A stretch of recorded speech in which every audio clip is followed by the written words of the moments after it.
दिल से निकलेगी ना मरकर भी वतन की उल्फत, मेरी मिट्टी से भी खुशबुए वफा आएगी। आज का दिन है भगत सिंह का दिन। जी हाँ, भगत सिंह एक ऐसे क्रांतिकारी जिन्होंने देश को आज़ाद करवाने के लिए अपनी जान न्योछावर कर दी। 23 मार्च 1931 का दिन, जब राजगुरु सुखदेव और भगत सिंह को फांसी के फंदे पर लटकाया गया। ये एक ऐसे क्रांतिकारी थे जिन्होंने अपने बचपन के बारे में नहीं सोचा, अपने परिवार के बारे में नहीं सोचा, उन्होंने शादी तक नहीं की, सिर्फ देश के लिए, क्योंकि उन्होंने ये सोचा, ये समझा और ये बदलाव करने का प्रयास किया कि मुझे सिर्फ देश के लिए जीना है, मुझे सिर्फ देश के लिए मरना है। 28 सितंबर 1907 का दिन था जब भगत सिंह का जन्म हुआ। भगत सिंह के बारे में अगर बात की जाए तो वो एक ऐसे परिवार से आते थे जो किसान से जुड़ा हुआ परिवार था, और जो उनका जन्म है वो अब जो पाकिस्तान में जगह है, गांव बंगा, ज़िला लायलपुर, ये पंजाब का एक हिस्सा हुआ करता था उस दौरान, लेकिन अब पाकिस्तान में है।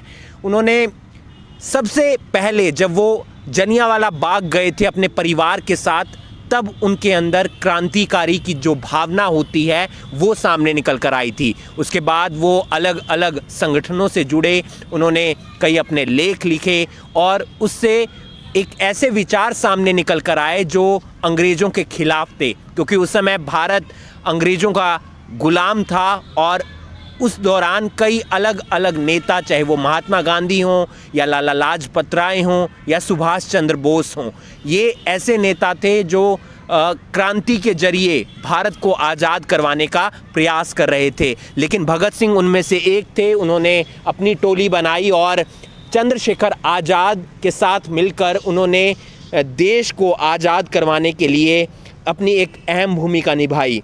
तो वो अलग अलग प्रमुख संगठनों से जुड़े, चाहे वो नौजवान भारत सभा थी, चाहे हिंदुस्तान सोशलिस्ट रिपब्लिकन एसोसिएशन था, लेकिन उनके जुड़े हुए कई किस्से थे, क्योंकि सैंडर्स की उन्होंने हत्या की थी अपने साथियों के साथ मिलकर। सैंडर्स जिन्होंने जो भारत को जिसने गुलाम किया हुआ था, क्योंकि वो अंग्रेजी हुकूमत का एक अधिकारी था, सैंडर्स की उन्होंने हत्या की अपने दोस्तों के साथ मिलकर। उसके बाद उन्होंने सेंट्रल असेंबली में बटुकेश्वर दत्त के साथ मिलकर एक बम फोड़ा था। ये बम इसलिए फोड़ा गया था ताकि अंग्रेजी हुकूमत को जगाया जा सके, लेकिन वो भागे नहीं थे। उन्होंने अपनी गिरफ्तारी दी थी बटुकेश्वर दत्त के साथ मिलकर, और उन्होंने कोई माफ़ीनामा भी नहीं लिखा, क्योंकि वो चाहते थे कि अगर वो शहीद हो गए देश के लिए तो फिर एक नई क्रांति सामने निकल कर आएगी। और आज कुछ सुबह सामाजिक संगठन भी आए होंगे जिन्होंने इन्हें फूल माला पहनाई है, लेकिन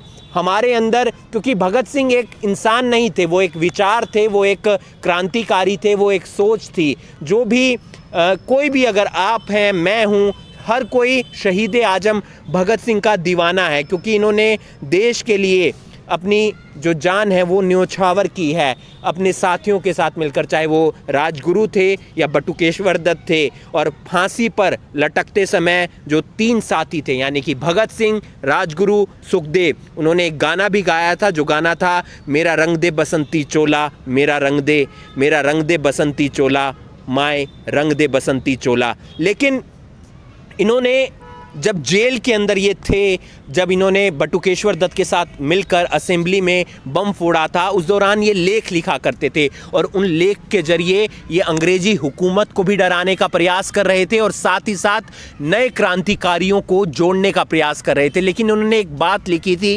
कि हमें जाति और धर्म के नाम पर नहीं लड़ना चाहिए, हमें भारत के जो कमज़ोर वर्ग हैं उन पर प्रहार नहीं करना चाहिए, सबको साथ मिलकर आगे बढ़ना चाहिए। आज भी हम देखते हैं कि भगत सिंह के विचारों को ज़्यादा तवज्जो नहीं दी जाती, क्योंकि देश में भ्रष्टाचार भी है। किसान परिवार से ये जुड़े हुए थे, लेकिन किसान आज सड़कों पर है। हमें समझने की ज़रूरत है, क्योंकि भगत सिंह एक विचार थे, एक क्रांतिकारी थे।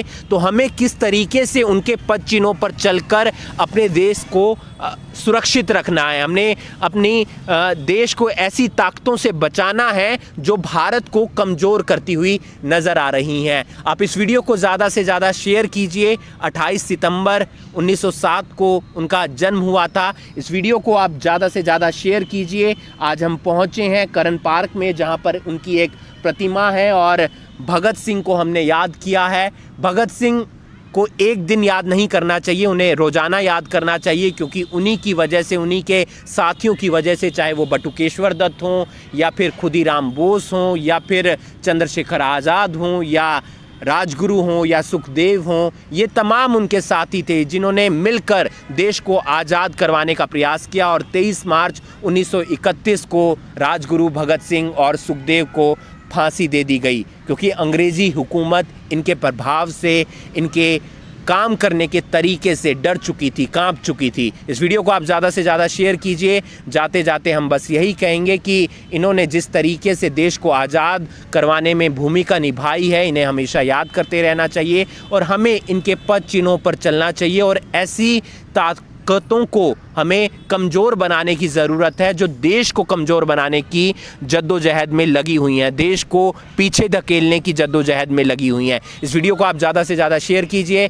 जाते जाते हम बस इतना कहेंगे, जिस तरीके से इन्होंने असेंबली में बम फोड़ा था और बटुकेश्वर दत्त के साथ मिलकर और अपनी गिरफ्तारी नहीं दी थी, और जाते जाते इन्होंने एक बात कही थी कि इनकलाब जिंदाबाद। आज का युवा भी यही बात कहता है और भगत सिंह को याद करता है। करनाल ब्रेकिंग न्यूज़ के लिए करनाल से हिमांशु नारंग।